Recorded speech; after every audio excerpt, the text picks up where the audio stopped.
Once upon a time, there was a girl whose mother was sick. She was a queen, this woman, and she sent out people from all around to try and find healing for her. They brought her the choicest herbs, incenses. They brought her the wisest medicines. But what she wanted was water from the well of true waters. So she sent out her daughter, her eldest daughter, and her daughter went through deep forests. She went up high mountains, and she went through long, low valleys. And eventually, in the middle of one of these long, low valleys, she found the well of true water. And she knelt down by the well, and she took out her ceramic flask, and she was about to dip it into these beautiful, shining waters, and suddenly she recoiled. In the center of this well, there was a great, loathsome frog, and the frog looked at her with its fixed stare, and it said to her, if you get water for your mother, will you marry me? And she said, I wouldn't marry you if it was to save my own life. And she was so disgusted and frightened by this frog that she left her bottle there by the well, and she ran through that valley, up that mountain, down through the forest, and she ran back to her mother's home. Her mother was still sick. They sent out for everything they could think to cure her. They bought her meat, they bought her bread, they bought her fruits and the choicest of sweetmeats. But in her dreams, what she dreamt of was a cup of clear water. She sent out her second daughter. Her daughter went through forests, went up mountains, down mountains, across long, low valleys. In the center of one of these valleys, she found a well, the well of true water. She knelt down by the well, and she was about to dip her bottle in the clear spring when suddenly she jumped back. There was a great, loathsome frog. The frog said, if you get water, will you marry me? She said, I would not marry you if you were the last creature on earth. She was so disgusted that she left the bottle there, and she ran through the valleys, up the mountains, through the woods, and back to her mother's house. Her mother continued sick. They bought her mead, they bought her wine, they bought her beer, they bought her the freshest milk. And all she could think of, all she could dream about was a cup of true water. And so she asked her youngest daughter. She didn't have much hope left for her life, or even the life of her kingdom, but she asked her youngest daughter. And her youngest daughter went out. She went through the woods, she went up the mountains, down the mountains, through the long, low valleys. Eventually she got to the well of true waters. And there she knelt down, lifted up her bottle, and there was the great, loathsome toad frog. And the frog looked at her with its fixed stare, and it said, will you marry me if you take these waters? And the girl looked back, and she said, yes. I don't know, it's not recorded, whether she did so because she loved her mother more than her sisters, or because she was less sensible and didn't realise the resonance of her words. But she said yes. She took her bottle, she dipped it in the spring. It was suddenly full of the most clear water. She nodded to the frog, and she went back home, through the valleys, across the mountains, through the woods. As soon as she got back home, she went to her mother. Her mother was lying on the bed. Her eyes were closed and her lips were completely dry. She put the bottle to her mother's lips, and the liquid, her mother felt that liquid in her mouth. You can imagine it, how it must have felt, running down her throat and into her body. Immediately she did so, she felt herself begin to revise. Her eyes opened. She felt the colour come back into her cheeks, and she felt her life forces return. That deep, deep thirst that she had was quenched, beginning to quench. She sat up and she drank some more waters, and eventually, with the help of the waters, she was well again. A few days later, everyone in the castle was in bed. The youngest daughter heard a scratching on the door.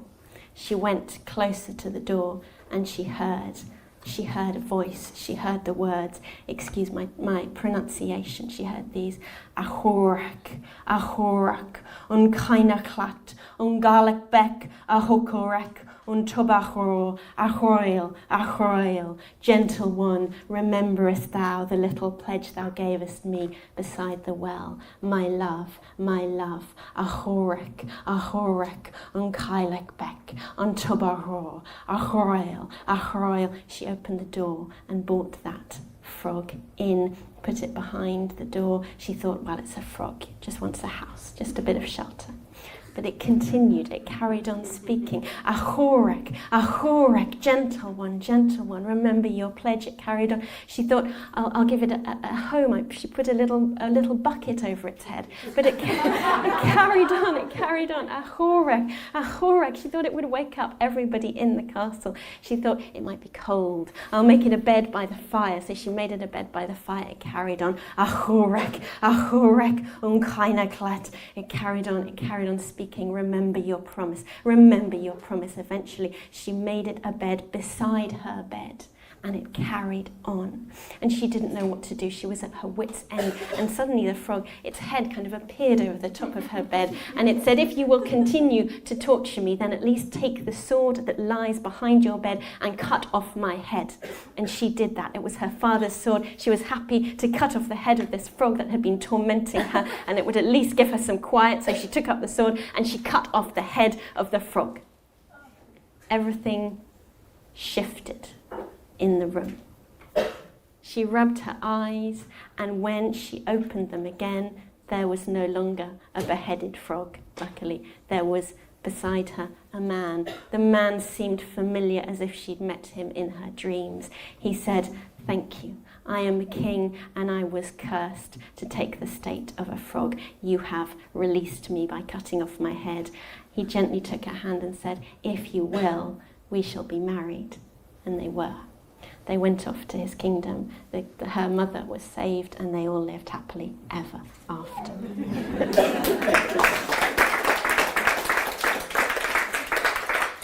So there's two aspects to this story that I would like to talk about. The first is the water, and the second is marriage to the animal bridegroom. So let's start with the water. If we look back at the history of the story, we find that this golden ball that we know so well was actually added by the Grimms. If you look at, there are lots of earlier versions of the story, versions from Scotland, versions from England, versions from Hungary, versions from France. And in all of them, it's not about a ball, it's about the water. In some of them, like I've just told you, it's about getting water from a healing spring. In others, a girl's cruel stepmother sends her out with a sieve to draw water, and the frog has to teach her how to cover this sieve with clay so it can hold water. In others, in the Grimm's first version, before they edited it and changed it so it was more for children, it's just that there's a well in the palace garden that's running murky, dirty, and they want the water clean, and to do that they have to get the blessing of the frog. So it's all, in the beginning, it was all about the water.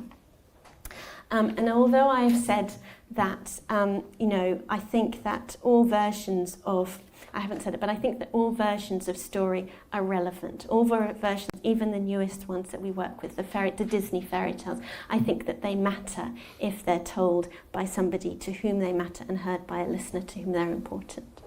However, I think it's also a shame, perhaps, that the Grimms added that ball, because I think it adds another step between, one step further away from a tale that originally dealt with the complex and essential question of finding water.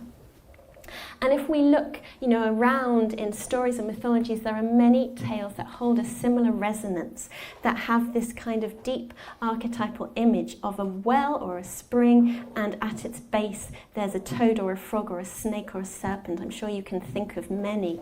One of the ones that I've come across is the tale of the devil and his 3 hairs. A young man has to go and find the 3 golden hairs of the devil. As he does, he goes through land and he accumulates accumulates questions to put to the devil.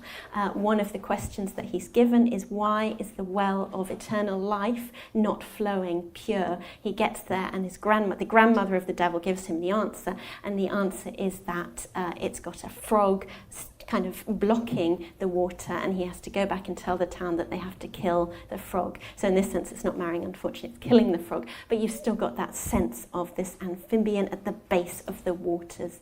It might take us even to the kind of, the Welsh mythology, the story of the white and red dragon, which was stopping the Tower of Vortigern being built. They were in the pool and they were fighting until, in some versions, Merlin comes and tells them to take the dragon out and let them continue fighting. By that, he prophesises the history of Wales and Britain. But you've got this sense of serpents, snakes, frogs in the waters. If we're thinking about the relationship between young women, guarding the flowing of the wells, it also has deep mythological resonance. It may remind us of the voices of the wells that Sharon talks about in If Women Arose Rooted, that sense of the women, being the guardians of the pure, clean waters, and that guarding the abundance of the land. If this is disrespected, then we lose the fertility and abundance of the land. So I would like to suggest, I don't want to offer a fixed interpretation. My method is more reading stories through stories so that they continue to be fluid and they continue to move and live. But I'd like to suggest that what we may have here is the roots of a story about womanhood and water, about negotiation and attention, about the ancient capacity to release the waters by being with the apparently abject life that lives at its source. The woman in this story hears the words of the frog and responds to them, quite literally, as the Gaelic I just attempted to read was, according to its editor of this story, as close an approximation to frog speech that the oral tellers could make. So this ahorek is supposed to reflect, to echo the words of the frog in the bog, in the pond. So it's actually the language of the animals coming right into the story. And what releases the waters is her ability to hear that, not to run away, and to respond to it. So frogs, we might think toads, snakes and serpents, all slither or squat at the borders between earth and water, between form and formless, symbolically maybe between life and death. The tending of the waters is the giving of attention, I think, to this border and its border beings. And it seems that we have, if we look back, many old stories in which this was a crucial and sacred task. However, this kind of ecological interpretation is all very well in the first half of the story. In the second half, we might remember that she takes an axe or sword and slices off the head of the frog. So if we want to continue, thinking about the story from this kind of ecological perspective of really giving attention to the wild, listening to the animal, how can we bring in this sense of beheading the frog? So that sense of beheading and then marrying the animal is the second thing I'd like to think about. And the first thing we may consider is the history of, again, this shifting motif. So if you look back in the old stories, about 50% of them, it's the motif with which we're familiar today, that she has to either kiss the frog or take him into her bed. About another 50%, it's that she has to do something violent to him. So in the Grimm's version, she just, in pure frustration, she takes him up and she throws him against the wall, and as soon as she does so, he's kind of broken into a beautiful prince. Grimm's version is quite unusual because she does it from her own frustration. In most of the older stories, actually, it's a request. The frog says to her, take an axe, take a sword, cut off my head.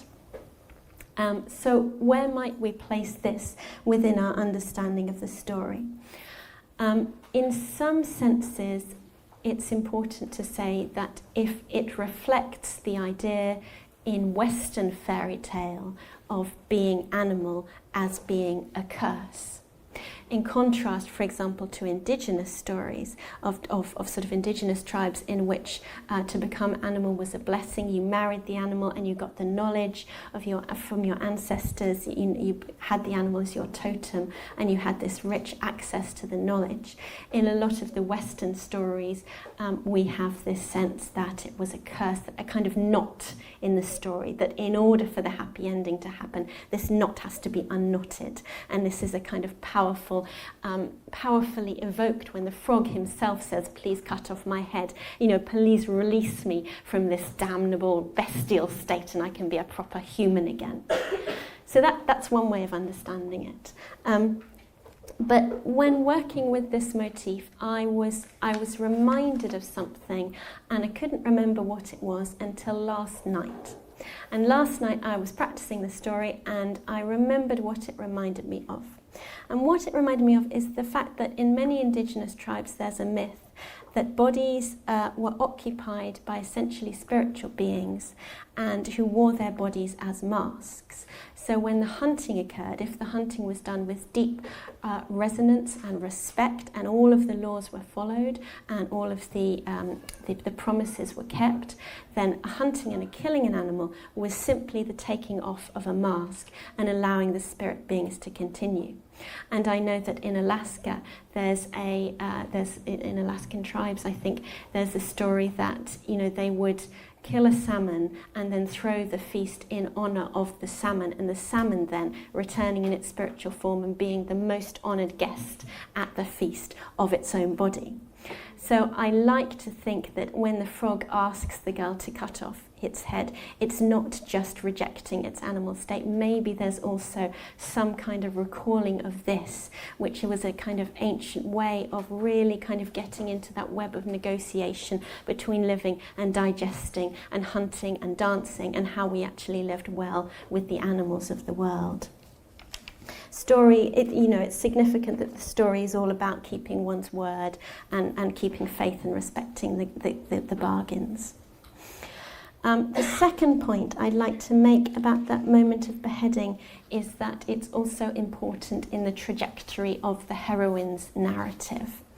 I think that for many of us, as we read this conclusion to the story, particularly in the stories when it's a bit unpleasant, for example, in the one we know, it's the king who forces the poor princess to take this thing that she finds disgusting into her bed, and it's quite upsetting and it's quite uncomfortable, actually. And I think when we read the story, that the version when she just takes him and throws him against the wall, there's something important there. We need it. We need to feel her protecting herself and asserting her own rights, and rights to her own body and rights to her own space. And to think about this in a slightly deeper sense, I'd like to come to briefly to the argument that I think a lady over here was talking about rites of passage, rituals, and that there's a lot of arguments from fairy tale scholars that fairy tales are kind of fossilized rites of passage rituals. So what once happened, that somebody would go out, a young man or woman would go out into the forest and meet the beast and bring themselves home again, was then fossilized into the story. And what we have here is kind of an opening to an encounter with the wild and then an ability to bring oneself home again. And the best example for me of this balance between encountering the wild and then defending oneself is the grandmother's story of Little Red Riding Hood that I mentioned at the beginning. Sadly, I don't have time to go into or tell that story, but I've told you that she gets into bed with the wolf, and then she does the familiar formula. So she says to the wolf, "How hairy you are," and the wolf says, "All the better to keep you warm, my dear." And then they go through this formula that we know, and it ends, she says to the wolf, "What big teeth you have," and the wolf says, "All the better to eat you with, my dear." And at that moment, she knows that she is about to be devoured. But what I love about this version is that there's no hunter. She doesn't need any hunter to protect her, and she doesn't get devoured. What she does, in a completely bizarre turn of events, is that she says to the wolf, "I need a wee."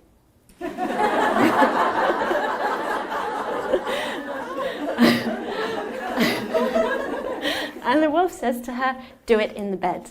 And she says, I'm not going to do it in the bed, I'm a civilized girl. So the wolf allows her to go outside. The wolf ties a ribbon around her leg and she goes outside, and she, as soon as she gets outside, being the intelligent girl she is, she takes off the ribbon and she runs as fast as she can.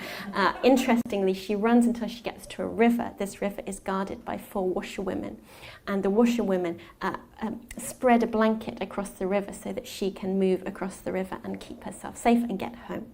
When the wolf realizes that he's been tricked and he runs after her, he comes to the same river, and the washerwomen similarly spread a blanket, but as soon as that wolf gets to the center of the river, then they let go of the corners of the blanket and he is drowned. So the girl gets home safe with the help of the 4 washerwomen and her own ingenuity rather than any hunters.